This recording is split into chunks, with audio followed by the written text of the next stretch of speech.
Bonne semaine des formations, madame, monsieur, le journal, les titres. Bienvenue. 3 policiers affectés à l'UTAG ont été tués dimanche par des hommes armés dans la zone de Sans-Fil à Delma. Le Premier ministre Gary Conille déplore le départ subi et tragique de ces 3 policiers dans l'exercice de leurs fonctions. Il promet de rétablir l'ordre dans le pays. 75% des centres hospitaliers sont inaccessibles dans le pays selon le Premier ministre Gary Conille.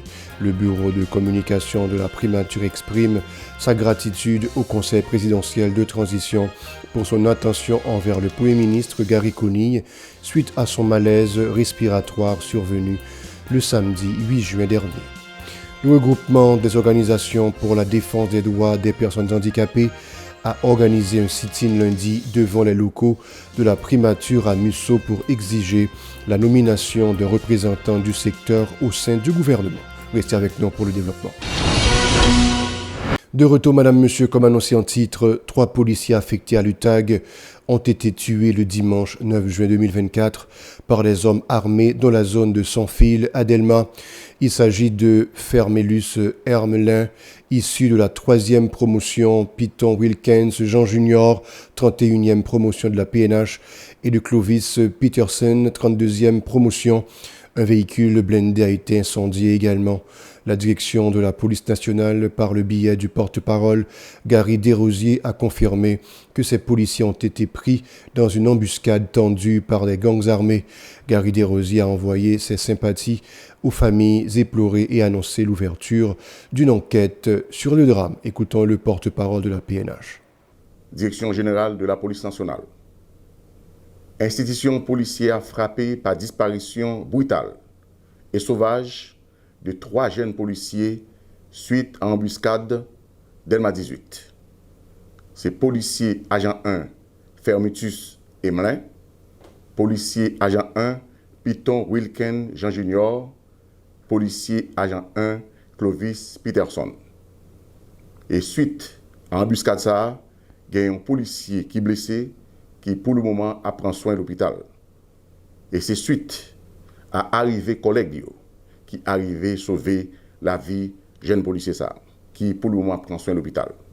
Suite à drame terrible ça, au commandement convoqué une réunion d'urgence pour les gains premier élément information yo.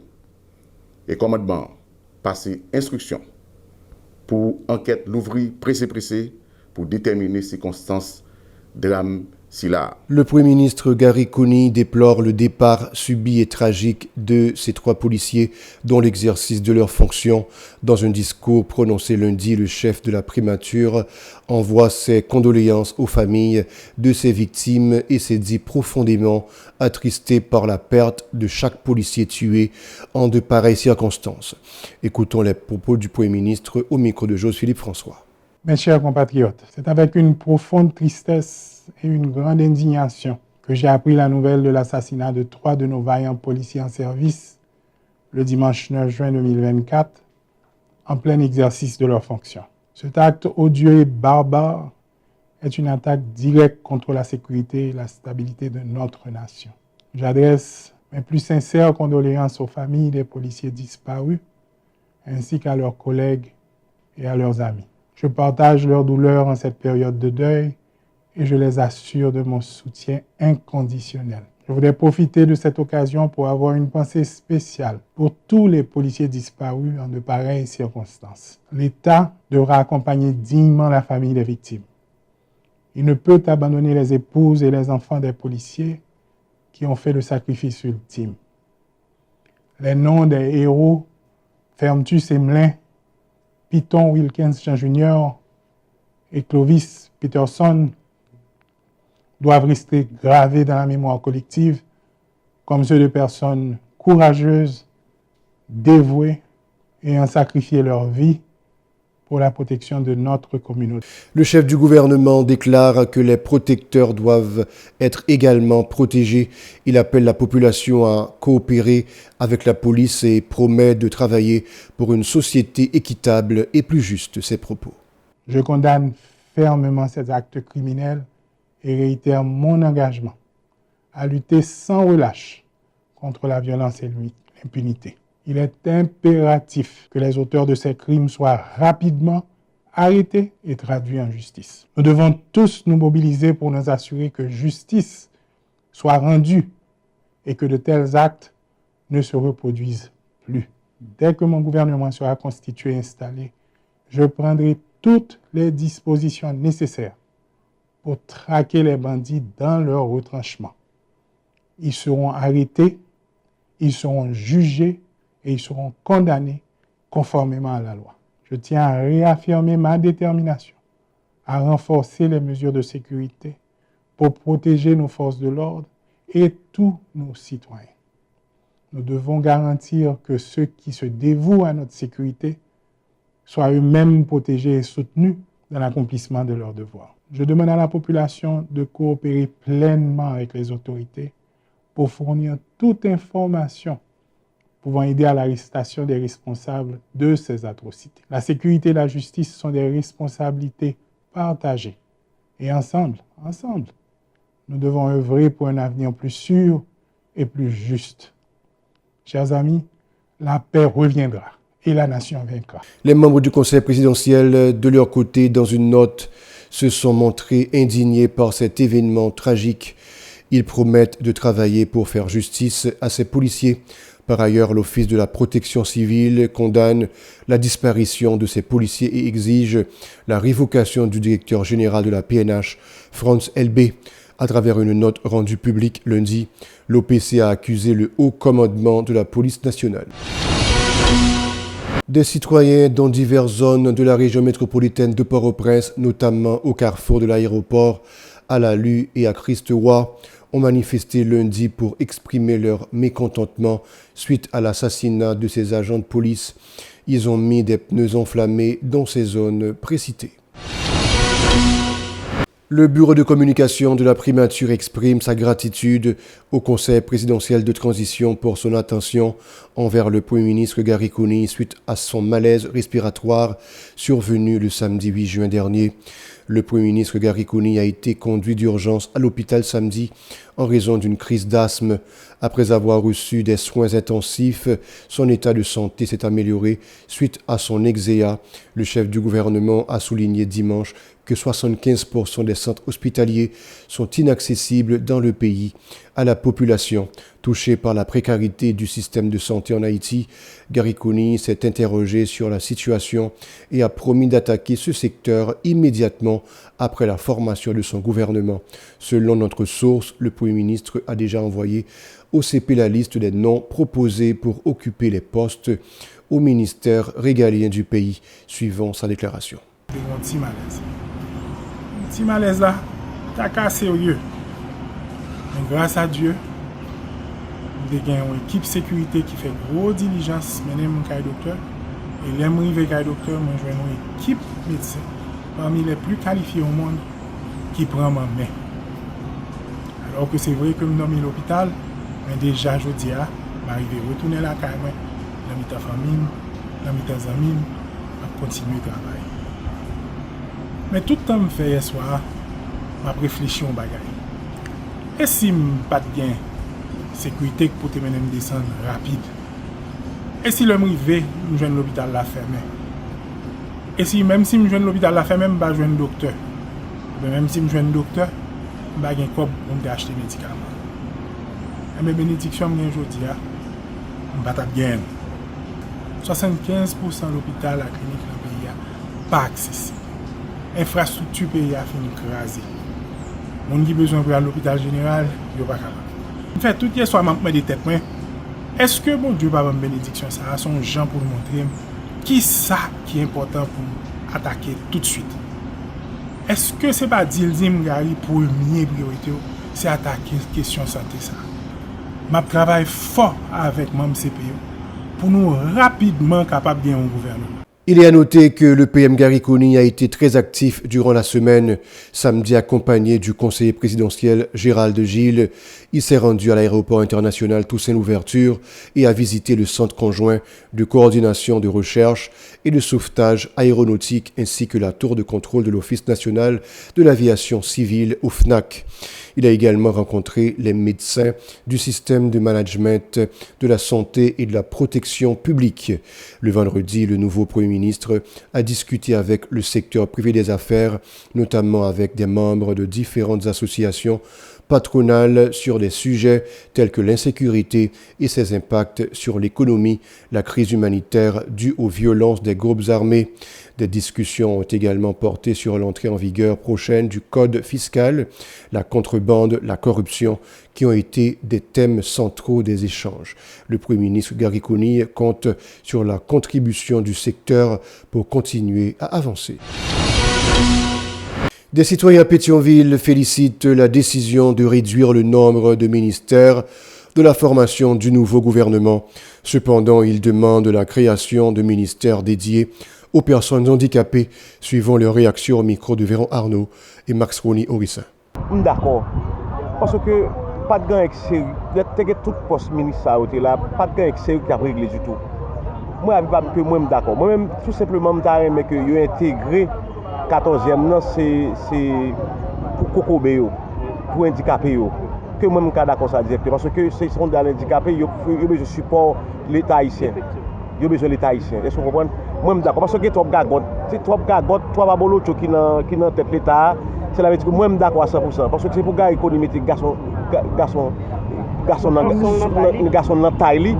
Pour le Kembe ça. Parce que même trop ministère, trop l'argent gaspillé, matin, midi, trop l'argent gaspillé. Ça veut dire que le peuple a souffert, mon a mourir grand goût, problème de sécurité, ça veut dire que moi-même d'accord à 100% pour réduction et toute poste ministérielle. Est-ce que vous comprenez? Moi-même d'accord à 100%. Moi-même, je viens que réduction de ministère est très important parce que je dis c'est un gagote qui t'a fait dans ça parce que dans pile poste, dans pile ministère, en pile ministre, en pile secrétaire d'État, en pile directeur général, pour quelle raison que tout le monde s'est rappelé lancé juste à chaque poste. Il faut que son latrier de monde qui vient qui fait comme si on a défilé à la file indienne. Ça veut dire que qui viennent des postes, nous n'avons pas à penser de grands dirigeants, des anciens ministres, des anciens secrétaires, des députés, des sénateurs qui viennent des postes. Pour qui ça? Ils espèrent l'adoption de nouvelles mesures visant à améliorer les conditions de vie dans le pays. Moi-même, ça m'a pas tant de changement. Je pense avec nouvelle équipe ça, et si nous fait de bons choix et des choix satisfaisants, et que m'attendre que capable de gagner un autre lancement. Ça va pas attendre. Changement besoin de pays. Un changement. Nous besoin de changement. Pas gagner encore changement avec problème de sécurité pour résoudre le problème gang problème dans tout le pays pour résoudre le problème gang. Si yo t'a voulu, yo t'a fait son bagage nous moment, yo t'a fait. OK men. Yo t'a pas prend la médaille Haïti, gagner la médaille Haïti dans tout pays là. Et puis tout va être 10-4. Mais comment ouais et force multinationale qui vient pour venir notamment là. Bon mon cher, bon moi-même bon parfaitement que moi t'a venir tout. OK moi t'a venir pour venir une sorte de amément. Bon parce que mais on ouais pays on pas arrêter janvier. OK. Bon pile mon a souffert. Ah non, moi je sais pas en même temps même. C'est pas en même temps. Non, du tout. Le groupe des organisations pour la défense des droits des personnes handicapées a organisé un sit-in lundi devant les locaux de la primature à Musso pour exiger la nomination d'un représentant du secteur au sein du gouvernement. Ces manifestants ont dénoncé la violation de leurs droits en tant que personnes vivant avec une déficience. Suivons la réaction de certains protestataires au micro de Yasmin Sanon et de France Michael Stevens. Jodi à nous là, même nous dit bureau pas nous pas éliminer. Que l'éliminer, il y a pas nous 14e ministère. Nous pas de problème pas nous éliminer, mais depuis il y a pas nous 14e ministère. Comme nous avons 13, il y a pas nous 14e non, nous pas de problème qui c'est ministère à l'intégration des personnes handicapées. Mais pour le moment, le bureau secrétaire d'État doit rester là parce que c'est dans le bureau ça que nous avons une loi sur l'intégration des personnes handicapées. C'est dans le bureau ça nous avons une convention, nous avons une loi sur l'accessibilité universelle. C'est dans le bureau ça que nous faisons en pile revendication nous passé, fait question éliminer le secrétaire d'État mon handicapé et faut retirer ça dans l'esprit. Mais on vit grâce bureau à Kouna, là nous besoin pour pouvez ça va pour 6 mois. Vous pouvez mettre ça va pour 6 mois pour passer nous en bas encore. Parce que là il a dormi. Parce que il va pour et puis le débat c'est caille. Les choses à ma crainte. C'est là il a dormi. Donc on va le ici. Nous venons là pour Premier ministre Gary Conny. Pour donner voix, monsieur ministère. Nous avons dit merci d'être que nous toujours même secrétaire d'État nous. Mais pour le ministère nous besoin. Nous besoin ministère pour là que nous besoin droit nous pour nous-mêmes pour nous joindre. Plus de 1000 enfants de certains quartiers défavorisés, dont Fontamara et Martissan, ont participé à l'activité organisée par le comité Protection Timoun Cité l'Éternel KPTSL lors de la Journée nationale des enfants célébrée le deuxième dimanche du mois de juin. Camille Emmanuel, le responsable de l'organisation, appelle les autorités de l'État à prendre ses responsabilités envers les enfants vulnérables et défavorisés. Suivez. La communauté Martissan, en particulier dans Fontamara, nous réunissons avec Timounio, ensemble avec eux, pour nous pousser un cri d'alarme. Parce que aujourd'hui, c'est journée nationale pour tout Timoun haïtien. Et ça fait notre thème, nous dit, bien nourrir l'esprit Timounio pour nous construire une société soudée sans violence. Par rapport avec thématique ça aujourd'hui, nous-mêmes dans KPTSL, nous te réunis Timounio autour de lui et nous avons plus que 4000 à 5000 Timoun qui sont dans la communauté. C'est pour dire non à la violence, non à la discrimination et non à l'exploitation. La majorité de Timoun, ils excluent dans la société parce qu'ils sont sortis dans une zone qui est vulnérable, dans une zone rouge parce qu'ils n'ont pas recevoir aucune assistance et ils ont abandonné à eux-mêmes seuls. Et je dis, en pile, monde toujours a dit, Jean Proverbe l'a dit, si moun jodi, grand monde demain, si moun yo c'est avenir demain, mais si moun yo pas avenir depuis jodi, comment y a qu'à faire un plus bon avenir pour demain et comment y a fait vivre un plus bon citoyen demain. Et jodi, si moun yo te réunis là, pour te faire plaidoyer, non seulement pour célébrer la journée ça, qui est destinée avec eux, c'est deuxième dimanche mois de juin. Les enfants ont demandé aux dirigeants du pays de garantir leurs droits à la santé, à l'éducation, au logement et de leur fournir les services de base. Ils souhaitent que l'ordre soit rétabli dans la capitale du pays. Le pays a fonctionné bien, pas de violence dans le pays, l'école, l'hôpital, pour les gens malades, pour les santé, la famille pour que les gens joignent l'argent pour payer l'école, pour faire tout droit que les gens gagnent dans la société. La fini, il faut que les gens joignent manger, pour les santé, pour les gens pour mettre sous eux, pour parler dans les vieux bagailles. La fini, pour toujours être soudé avec les gens, pour les gens qui parlent dans les vieux bagailles, pour parler avec eux, pour parler dans les vieux bagailles. C'est ça que je veux Martissan, merci. Bonsoir, mon nom c'est Kenya. Moi, je suis dans Martissan pour avoir plus de sécurité. Pour que les gens puissent manger, pour que les gens puissent arrêter dans la rue, pour pas faire la rue. Voilà, c'est la fin du journal. Restez avec nous pour la suite de la programmation.